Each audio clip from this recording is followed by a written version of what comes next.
people. Yeah, Kojo Mercer, he cares. He wants to help you. Okay, don't be scared. Don't be afraid. Come hold my hand. I want to help you. So I'm reaching out to all the commentators, BBC, ITV, BT Sports, Sky. Yeah, let me help you out here. This is important. You'll feel much better for this. Okay. It's Jordan Ayew. Yeah, you emphasize the second syllable, not the first one. Get it right. Give the man some respect, for goodness sake. All right, his father's one of the finest African footballers who ever lived. Jordan Ayew. I keep hearing them say, "Are you?" Yeah. Say, "Are you? Are you?" It's a nightmare. It makes my skin. It's cringeworthy. Okay, because you once ran a third of the world, and that basically means like we've got all kinds of people with strange, funny names, and now it's coming back to haunt you, if you like. And while we're on the subject, it's a peer, yeah, not a pyre. Oh wow, That's the mic drop. That's the mic drop right there. 100%, man.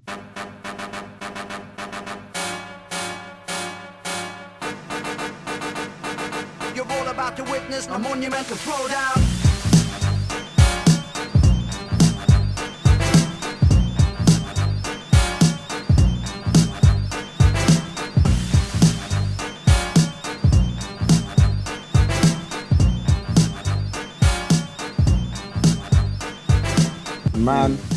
Man, what a week of football. Yeah. I'll say it has been quite entertaining. It has been very entertaining.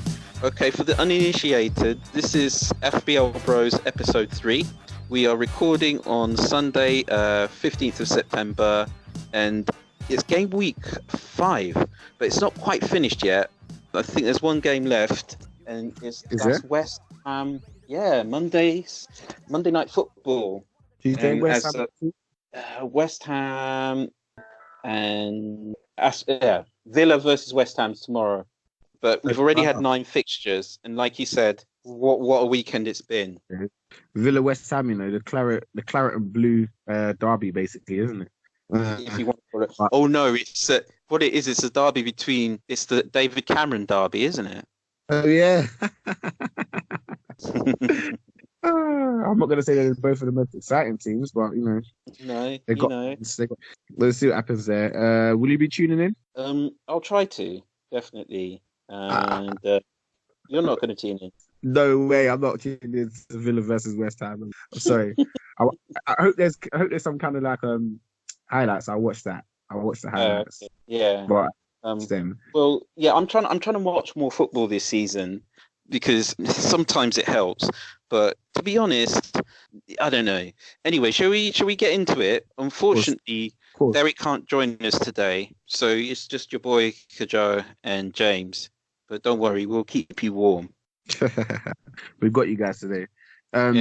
Talking about watching football has helped me a lot this week on my team.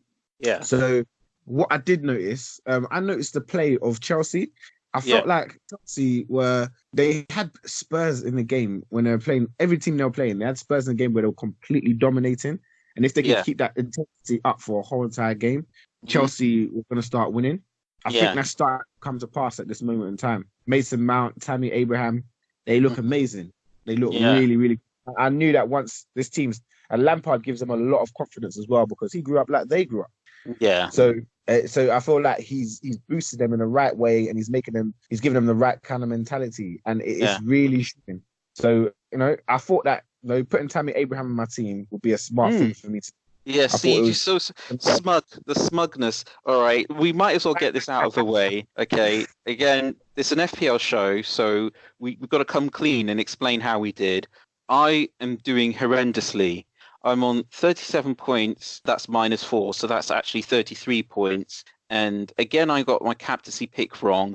And I think what happened is that I had Martial, and I thought he might be fit after the international break, but he wasn't. So I thought, I need to get a midfielder in there. So I had a thought, and I think I like Arsenal's run. it's either going to be Ceballos or Pepe. So, and I mean, even if I'd picked Ceballos, it wouldn't have made a difference. So I took a -4 just to get Pepe in because he's actually quite expensive, and he's not quite as expensive as Aubameyang, but so I couldn't get him in. So there I am on 37. But you, sir, have you got your team up, or would you like Yeah, me I got it up. I got it up. I'm ready. Yeah. I don't even know I got this many points. I just seen it now and I'm like, wow. So this week I got 80 points. No, 80? Yeah, 80, 80. Yeah. So what I did, I've been fine-tuning. What I did, I already had Aubameyang and Callum Wilson. They were Callum Wilson. Aubameyang was my money one. Obviously, I got Tammy Abraham as well. So I made Aubameyang my captain last week. But in my midfielders, I got Mane. I knew Mane was going to have a big week this week. It was kind of obvious because he just seemed a bit hungry. So I made Mane my captain, but I didn't save my team. So I was kind of pissed. I was like, oh no, I'm going into it with Mane my captain, and he's not going to be able to do anything. But Aubameyang still managed to get 2 today. He's very consistent. I just invite anyone who wants to purchase someone that's consistent. Like Aguero is consistent, but Aubameyang, I feel like you know what's going to happen. He's going to score. Yeah. Whether Arsenal lose, Aubameyang will score.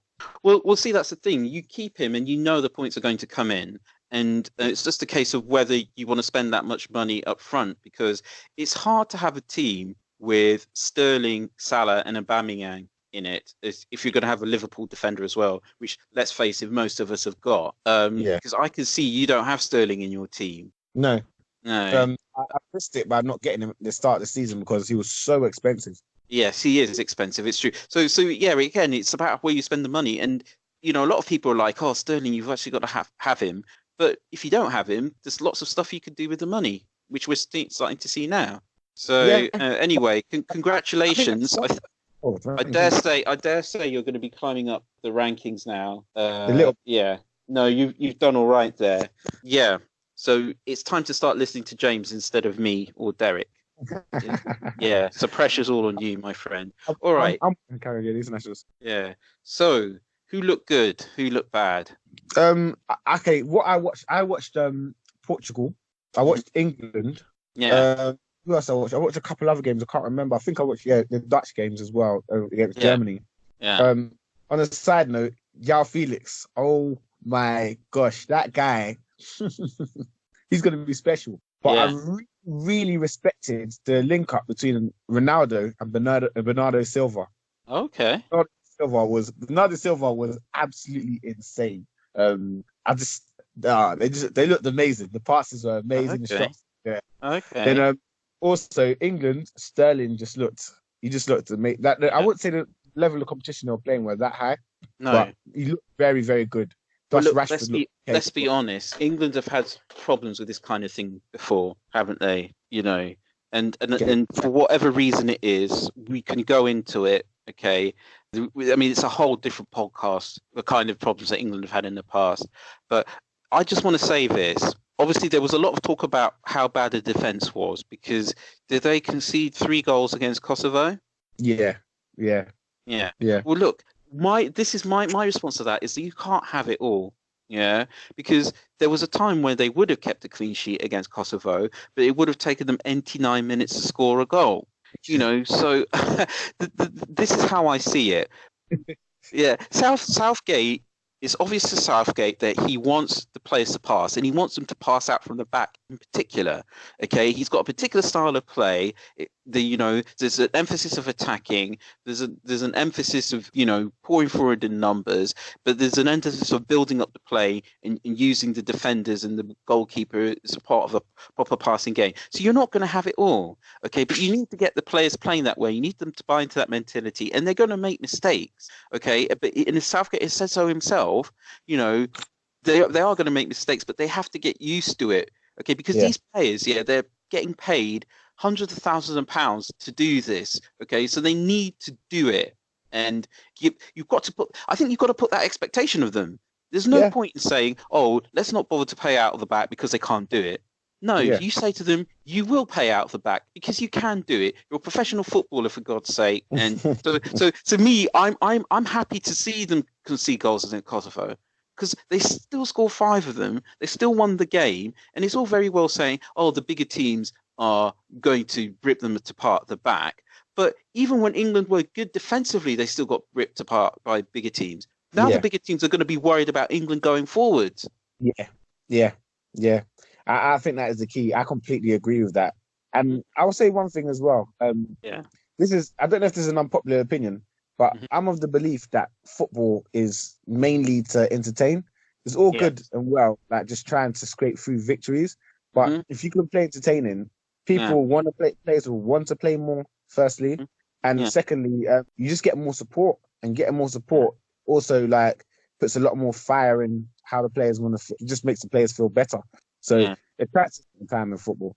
I think that was a killing on Mourinho. Well, again, we can have a whole nother podcast on Mourinho. Just to say that, first of all, he's my dad, so don't ever question him again. And secondly, no, it's all right. I think footballers want to entertain. They're happier when they're playing attractive football and they can express themselves. But and sometimes it will cause problems, but. Again, that's the $64 million question. How do you balance it out with the players?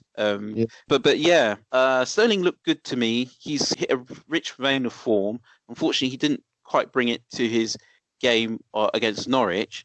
But I mean, they came close. But then coming close is not scoring. You've got to be doing it. You're all about to witness a monumental throwdown. So Norwich, people are going to blame the Norwich happening on Laporte being injured. Yeah. Do you think, say Otamendi stood in, do you think he's ready to stand in? Do you think he's not match fit?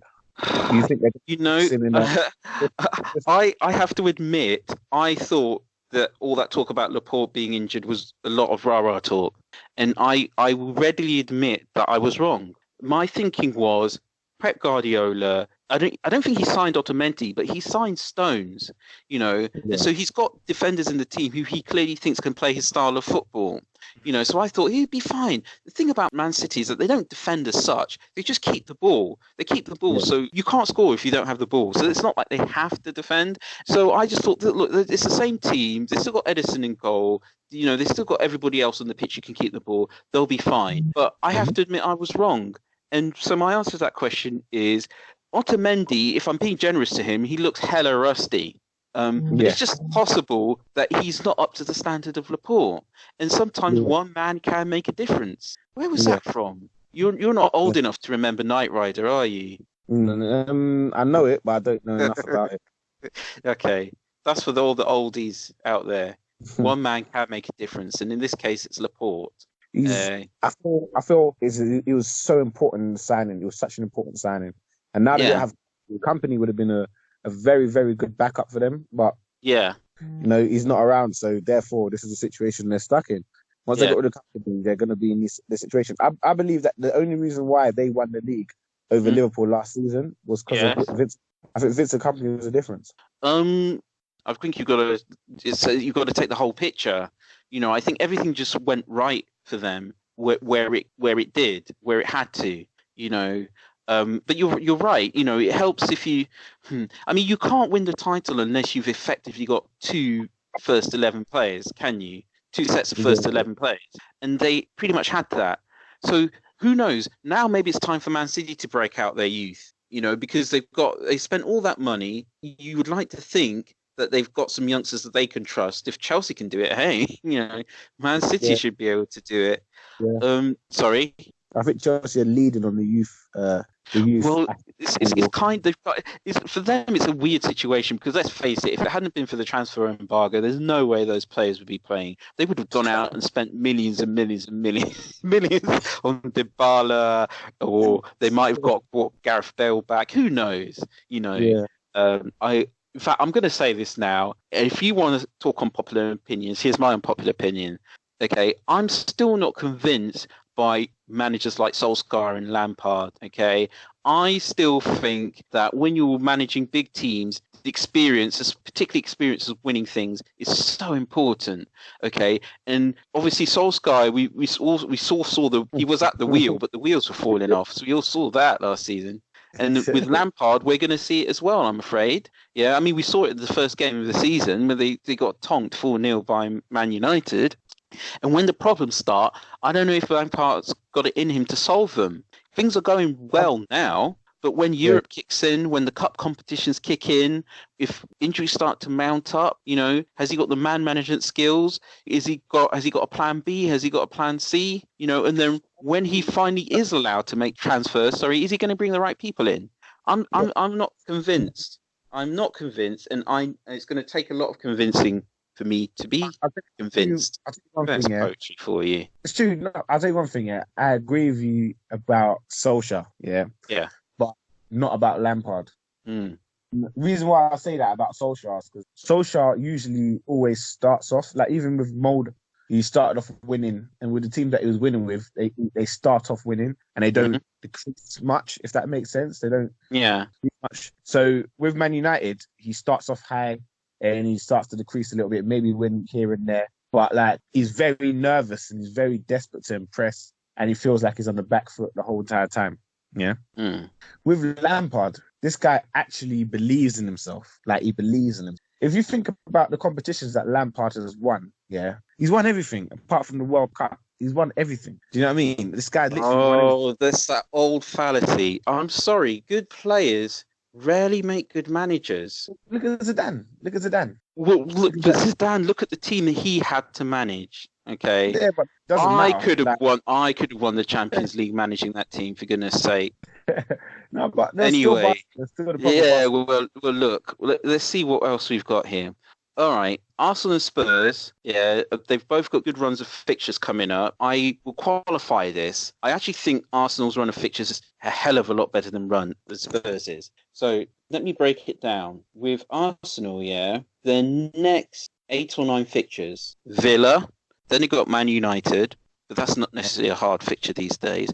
Bournemouth, Sheffield United, Crystal Palace, Wolves, Leicester, Southampton, Norwich, Brighton, then West Ham before they play Man City and Everton. And that's halfway through December. Okay, so that's about 10 fixtures, okay, which that Arsenal can get goals in. Now, with Spurs, it's not quite as good. Next game against Leicester. Okay, so they've got Leicester, Southampton, Brighton, Watford, then Liverpool, then Everton, then Sheffield United, West Ham, Bournemouth, and then Man United. But again, that's debatable how difficult that is. So with Spurs, the next 4 are decent. Then you've got Liverpool and Everton, which could cause some problems. And then they've got another 3 decent games. So again, have they found their groove yet? Do you looking at any Spurs players, any Arsenal players? I feel like with Spurs, nah. I think Arsenal obviously is Aubameyang, but with Spurs, their players are way too unreliable at this moment in time. I feel it would be such a bad idea to recommend anyone to get any of their players. Don't get me wrong, Harry Kane will get you probably a goal every 2 games.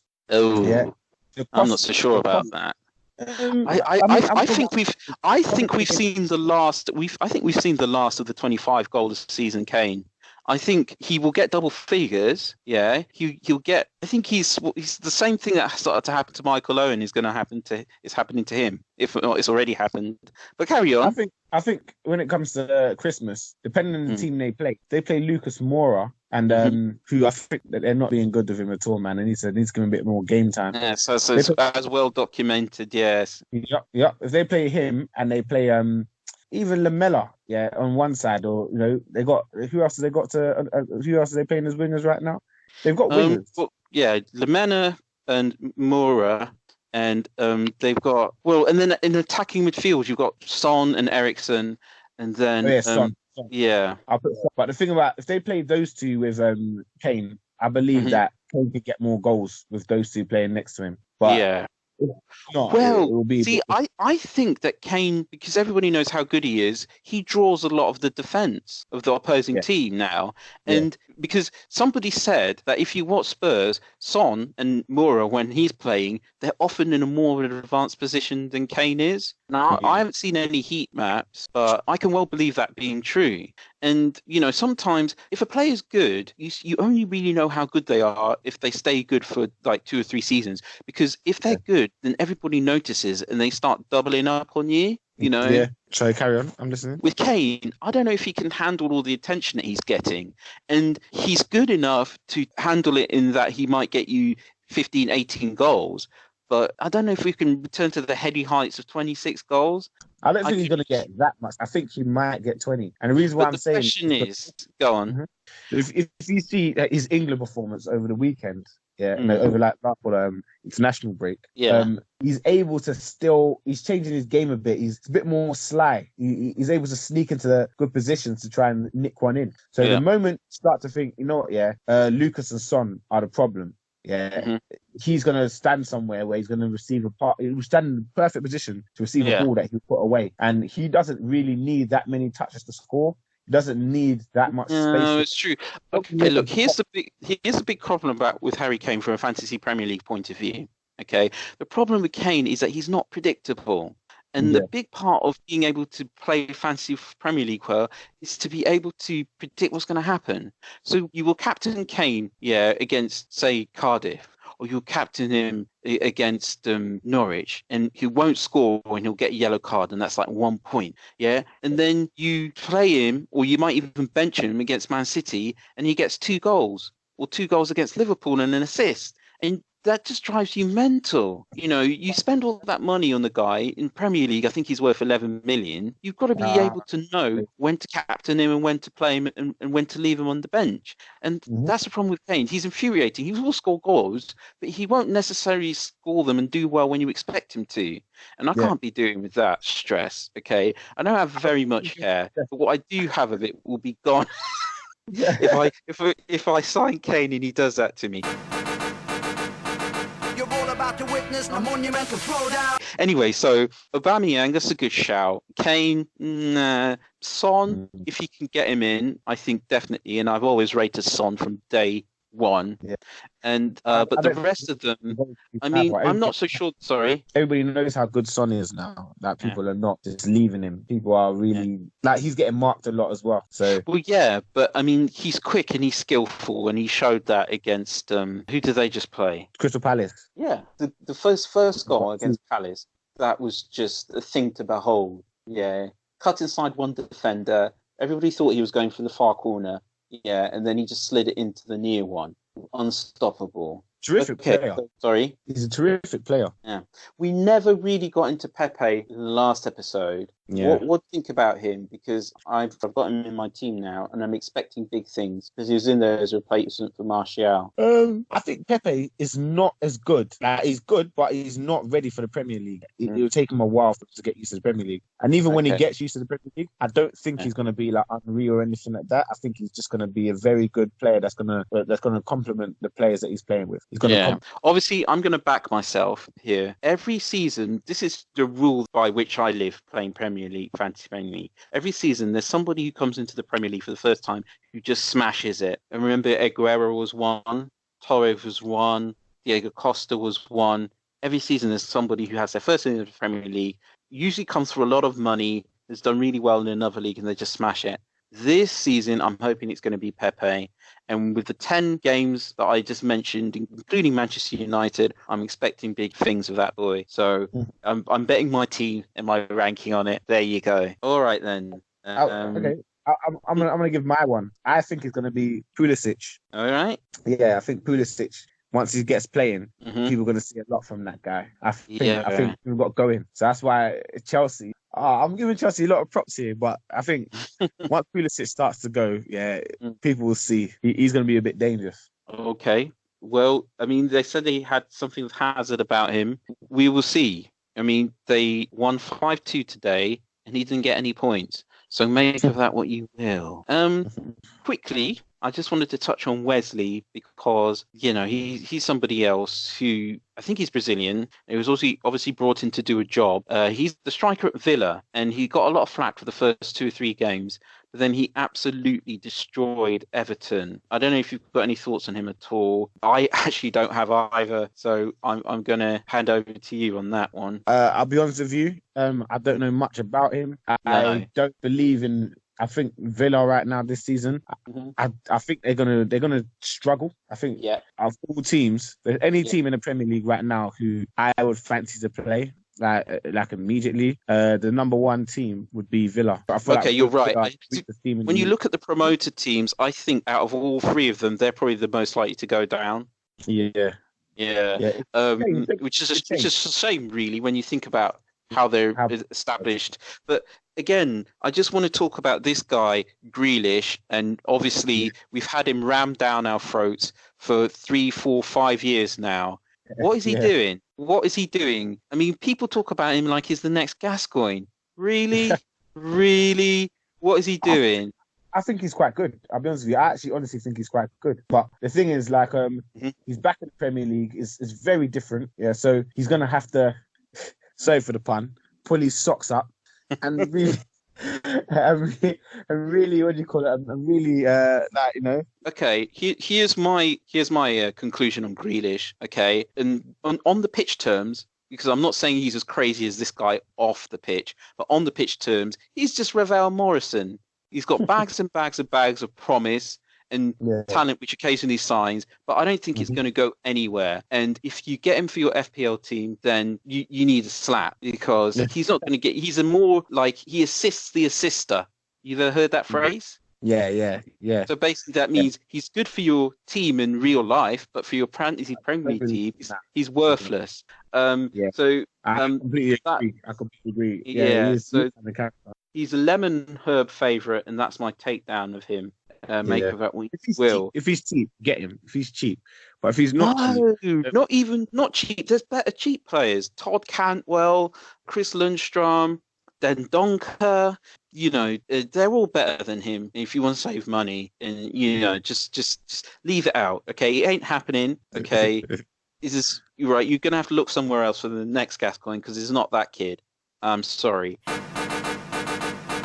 You're all about to witness a monumental throwdown. Okay, this is going to be interesting. XG. Yeah. What is that? Okay, right. Okay, basically, what I'm talking about is expected goals. Now, expected goals is a statistic that they only brought in, I think, about 3 or 4 seasons ago. And by brought in, I mean that nobody really knew about it then, but they've started to publish them now and make them well known. So what expected goals does, basically, is that it takes a goal scoring opportunity and then it tells you the probability of a goal being scored from that opportunity, right? Okay. Now, it's like normal probabilities in that 0 is impossible and 1, it means it's an absolute certainty. So on a scale from 1 to 0, it tells you about the quality of that goal scoring opportunity. A penalty, for example, is worth 0.78 xg. So that's pretty close to 1, right? Yeah. Say a shot from the halfway line, that would be something like 0.02 xg. Okay. Yeah, so basically tells you what the probability of a goal being scored from that shot or opportunity is. Now, one thing I will say is that apparently it's based on an average player taking that shot. Yeah. Okay. So let's say, for example, you've got Carlton Palmer, and you're too young to remember Carlton Palmer, aren't you? I know who he is, but I didn't. Okay, forget it. Let's use Carlton Palmer. So let's say Carlton Palmer, he's running into the box. Okay, he's 1-on-1 with the keeper. You would probably say the chances of him scoring are pretty low, to be like 0.2 on an XG. Yeah. If Cristiano Ronaldo was running into the box and was 1-on-1 with the keeper, you say, that's an XG of about 0.8 because it's Cristiano Ronaldo, right? Yeah. But XG does not make a distinction. XG is based on an average player. So if an average player was running into the box and 1-on-1 on a keeper, I don't know, maybe that's a 0.6.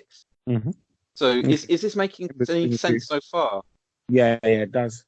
Okay. Now, here's why I have a problem with XG, or expected goals. The problem I have is that I don't think it's a useful statistic to know, but people are going crazy about it. They love it. They think it's so important, and it tells you the same stuff as like heat maps and how many shots this player is taking and so on and so forth. But, so they might say stuff like, so-and-so was playing a game today and he had an XG of 0.3. Now, if that person had one shot and the XG of that shot was 0.3, that's fine. It tells you about the quality of the shot. But if somebody had an XG of 0.3, it could also mean that they had 3 opportunities and each one of them was 0.1. So you add them all together and it makes 0.3. And that doesn't tell you anything. No, I don't think it does either. No. I completely agree with that. It's stupid because people say, okay, let's say that a team played a game and then afterwards, they only won 2-0, and somebody says, oh, that XG for that game was like 4, so they should have scored 4 goals. And you think that doesn't tell you anything, because does that mean they had 10 shots of 0.4 each, or they had 40 shots of 0.1 each? So either they had lots of poor quality shots or they had lots of high quality ones. The XG doesn't help you at all. To be fair, I think that there's a lot more. I think it's a starting block for another conversation. I think in the future, they'll be able to specify it towards players. They'll be able to use it in training to say, look, this is the best position you should be in if you want to score. Your XG from here is the best place for you to be in to make that happen. So that's very prescient. No, that's a good way of looking at it. But I think for my money, and I would happily take a debate on this. For my money, all XG really does is that it tells you about the quality of the shots, which is something you can see from actually watching the game. I don't need XG to tell me that somebody scoring a tap in from 6 yards, that's an XG of 0.9, So just all I'm saying is that instead of relying on an XG, just watch the flipping games. Yeah. It's a bit too stat heavy. Well, look, by all means, pardon. Okay. XGA, right? Yeah, is expected goals from an assist. So what it does is that it measures the quality of the assist. So if you pass the ball to somebody and it creates a goal scoring opportunity for them, and this goal scoring opportunity, for example, had an XG of 0.5, then the assist has a XGA of 0.5. Oh, wow. Okay, yeah, I get you.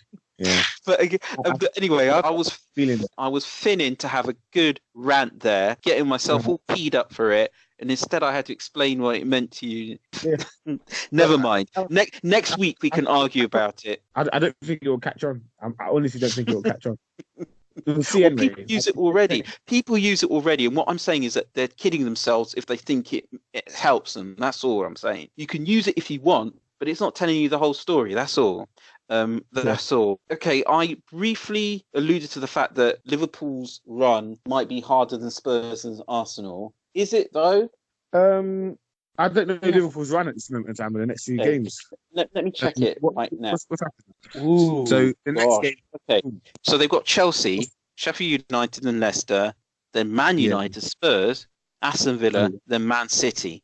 So that's the next 6 games. Okay, so I think Liverpool will. I think they will dispose of Chelsea. Yeah, I think Liverpool will dispose of Chelsea. Yeah, you see, now you're not Frank Lampard fanboy anymore, are you? The thing is, I don't think it's going to be easy. I think it's much like the final, the Super Cup finals, the Super Cup match. Okay. Much like that. I think they'll put in work, but I think that little extra bit of quality Liverpool would have. The following fixture against Leicester, I think Liverpool will see through that as well. But I think those 2 games will put a lot of wear and tear on Liverpool.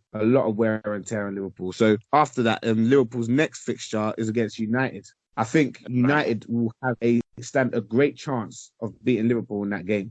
I think they'll stand a great chance. I think they will, because United will be at home. They're not going to want to lose to Liverpool at Old Trafford. They're going to be playing their best. They're going to be looking very, very, very solid at that game. Well, so generally speaking, okay, the reason I said this is because I'm seriously thinking about taking Mo Salah out of my team to get in players, maybe a Spurs player or perhaps even a Aubameyang. That's how, because I like the idea of getting somebody in who I can leave in my team for the next 10 games and not really worry about. And with Liverpool, it's conceivable that you might worry about them. You certainly sound worried. Those string of fixtures are difficult fixtures. I think those are 1-0, 2-0 wins, or 2-1, 2-1, 3-2. Do you know what I mean? So those kind of things. Am I being brave or crazy or sensible in contemplating removing Salah? Or if I had Mane, I'd consider removing Mane again just to get in a Spurs player or an Arsenal player. Would not get rid of Mane. The reason I say Mane is he's a big game player. So even if Liverpool lose, he's likely to get a goal. He will still be there. Yeah.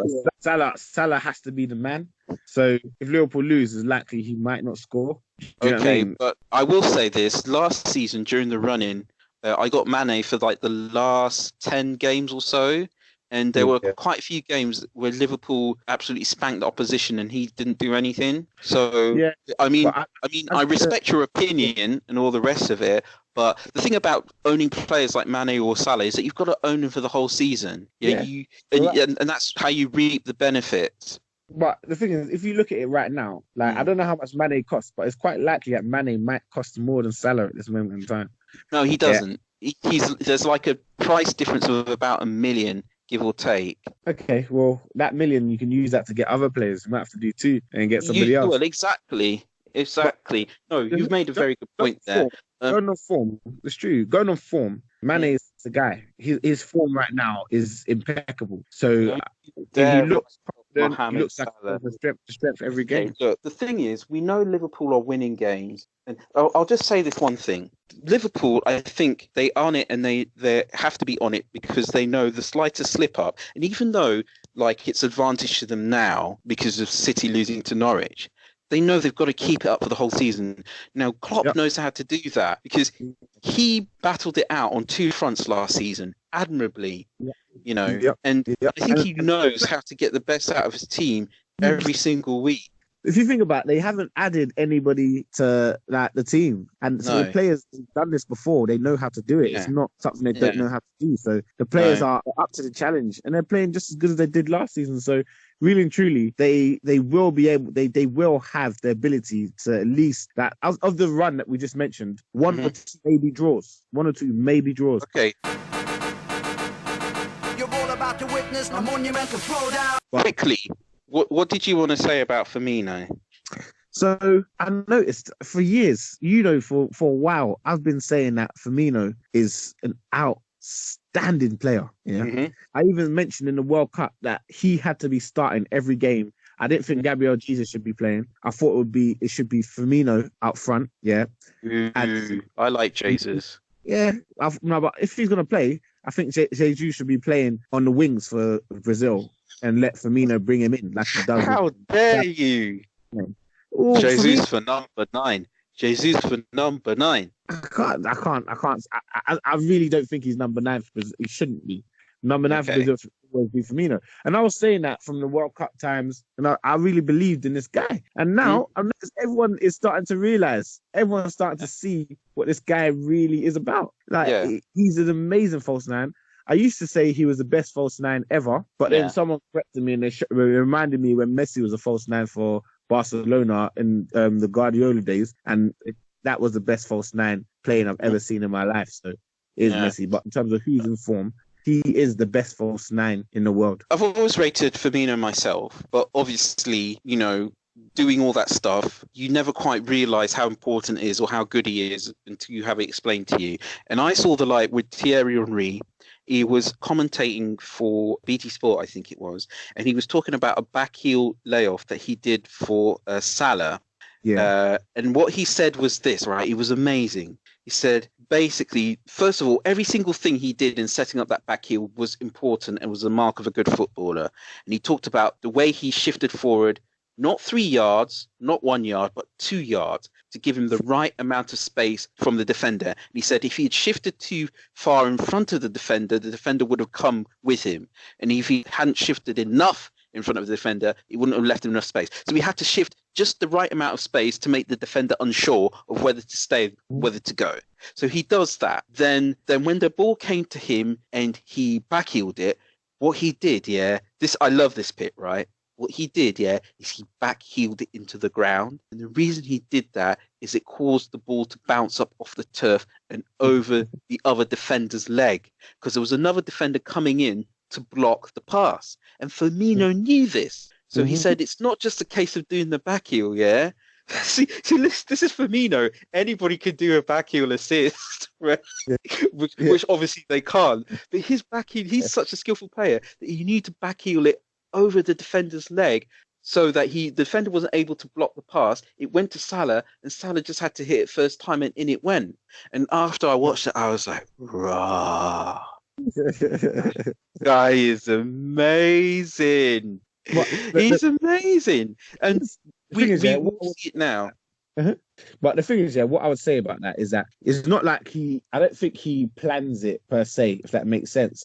I think he practices so much on those kind of skills and that kind of play that it's actually second nature to him. It's like, well, yeah, that's just the, but the like, that's the point first thing that is, comes. I want to make sure that, this ball goes in this guy's foot, so he yeah. does it. He does it instinctively, and we can't forget the fact he's Brazilian too. So Well, it's instinct. That's what he's yeah, saying.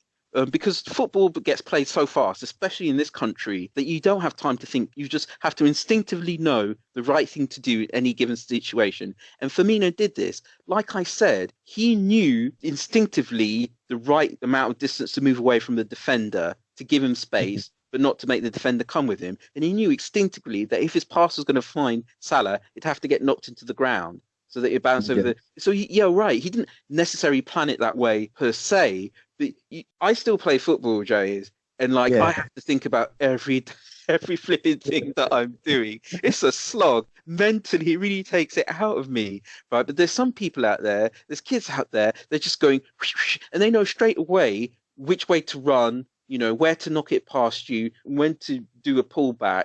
They know. And whereas I have to plan it, even before I get the ball, I have to think to myself, I'm like Matt Letizia. I just want to hit it from the halfway line because I don't want to be doing all that running and dribbling. To be honest with you, the way I think, I don't want to big myself. The way I think, when I play football, when I start for a while and I start to just use literal just muscle memory, and guess what? I'm so tired, but I've got enough stamina to just keep going. Some of the decisions instinctively are better than the decisions I make when I'm thinking, if that makes sense. Anyway, I think we're gonna have to wrap it up there. Yeah, we've been talking about 40 minutes now. Oh yeah. Yeah. The edits will be a lot less. Yeah, well, so is there anything you want to say before we sign off? I would say, Kate, I want to do the top 3 picks. So the top 3, as I say, 2 or 3 picks for people they're going to go with. I think next people have to pay attention to the fixtures of Man City, Watford, and Arsenal, Aston Villa. Yeah. So if you have Aubameyang, make that guy your captain. Yeah. He is going to get a goal against Aston Villa. That's just going to happen. True. Man City match, all your Man City players. So the only Man City player I have right now is De Bruyne. Yeah. I think you might get me an assist or 2. We'll see. I think Liverpool-Chelsea is potentially a draw. I am going to back Liverpool in that game because I don't rate Frank Lampard. As simple as that. Yeah, he's a young upstart and he needs to learn his place. And he's going to have a baptism of fire being a Premier League manager. That's how it's going to go. I think that Everton will bounce back against Sheffield United. So Richarlison's looking red hot right now. Red hot. I don't underestimate Sheffield United. I really don't. I think that they're actually a decent team. Though it's true they are decent, but still they're a promoted side and they're not going to win all their games. Yeah, sometimes, every now and again, promoted teams get a shock when they come into the Premier League. And I think that the thing is, Marco Silva is an attacking manager. He's gotten a lot of attacking players, quick attacking players. And even if they don't score a normal, like Digne he's a hell of a free kick taker. You must have seen that free kick that he took in the EFL. So there's that. And one other tip I've got. I don't really know. Leicester v Spurs will be interesting. Very. Yeah. I see that. I see that being a draw as well. Yeah. Apparently Spurs don't do all that well at lunchtime kickoffs, so we'll have to see what happens there. I don't think Leicester have enough to see Spurs away. I think they're good, but I don't think they have enough. But I just see that game being a draw. Well, we'll see. I mean, the Spurs look really all that convincing.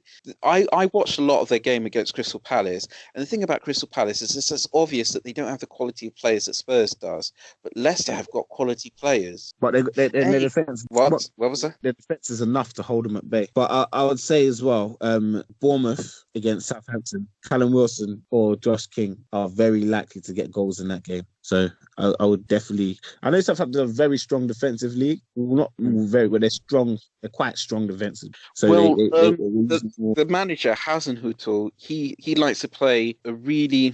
It's a pressing game. He plays a pressing game. Southampton are going to be all up in Bournemouth's faces. So it just depends on how well Southampton keep the ball. I don't really have an opinion on that. But if you've got nothing else to do on a Friday night, there you go. You bookmark that for your Friday night entertainment. I, on the other hand, will probably be asleep. Yeah. Okay, then we're going to leave it there. So thanks very much, everybody who's been listening, and I hope you've enjoyed the podcast. Hopefully, we'll have Derek back next time, and that's a goodbye. Take care, guys. Bye.